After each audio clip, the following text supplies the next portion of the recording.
Hello guys, eto good morning. Ayan, maaga akong gumawa ng salad today.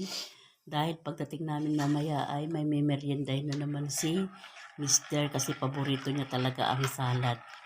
Ayan, at nagkakape siya guys, ay nagagatas siya guys.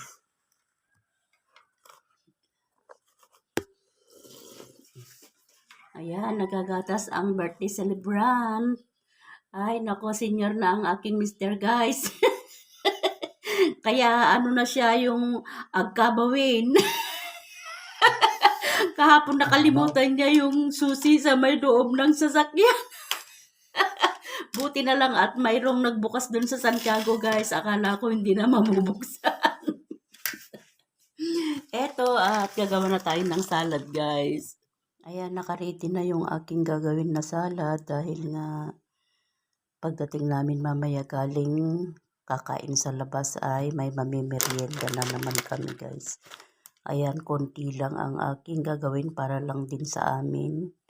Dahil yung sabi nga nila na huwag gumawa ng sobra dahil sayang. Dahil meron pa namang darating na bagong taon guys. Ayan. Ayan lang. Tapos konting pansit mamayang gabi. Saka yung apo ko ay magbabarbecue daw. Yan, sapat na yan para sa amin guys. Ayan, thank you for watching.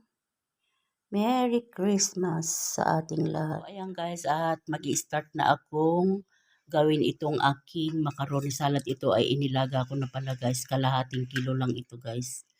Para lang sa amin. Ito at ilalagay na natin itong fruit cocktail. Ayan, gusto ko kasi pag gumagawa ako ng salad guys ay maraming ingredients. Para mas masarap ba. Tapos itong kaong. Dapat sana ito guys, meron pang kaong na puti. Kaya lang, siyempre nagbabudget tayo ng pera. Tapos lalagay natin itong sweetened, yung matamis. Condense. Ayan, dalawa ang ilalagay ko guys para hindi para matamis. Hindi naman ganong matamis ito guys, itong mga aking piniling ilalagay. Ayan. Masarap kasi kung maraming ingredients. Pag gumawa ka ng salad, wag mo nang tipirin para mas masarap kumain.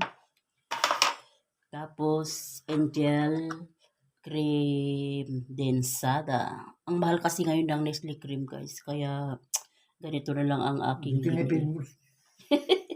hindi yung sa Ricardo, hindi titipidin. Kaya lang sa titipirin. Yung tingnan natin yung mga malmura na pwedeng hindi titipirin. Ayan, dalawa rin ang aking ilalagay. Tapos, ito, lagyan din natin ng kahit isang ganito lang guys. Cream, all-purpose cream. Pwede rin ito sa may karne. Ayan, grabe na talaga to guys. Masarap na to. Tapos lalagyan din natin siya ng mayonnaise. Ayan. Paborito ito ng aking dalaga. Kaso nasa Dubai naman siya. Ayan ang kanilang wish kapag Pasko at bagong taon. Hindi ako nawawalan ng ganitong handa. Ayan, tapos lagyan natin siya ng Eden cheese. Tapos sahalutin. Tinaw nyo naman guys. Sobrang dami ng kanyang ingredients. Kaya pag malamig na ito ay napakasarap. Yan na ang ating macaroni salad na napakasarap. Marami na nga to guys. Aapat lang kami halos. Pang-apat yung girlfriend ng aking apo. Siyempre nakasama yun guys. Hindi pwedeng hindi. So ayan.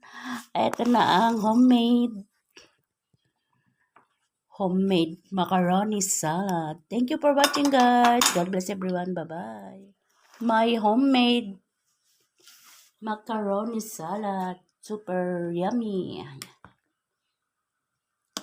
Yummy, yummy. Handa ni Mister at handa na rin namin mamayang gabi.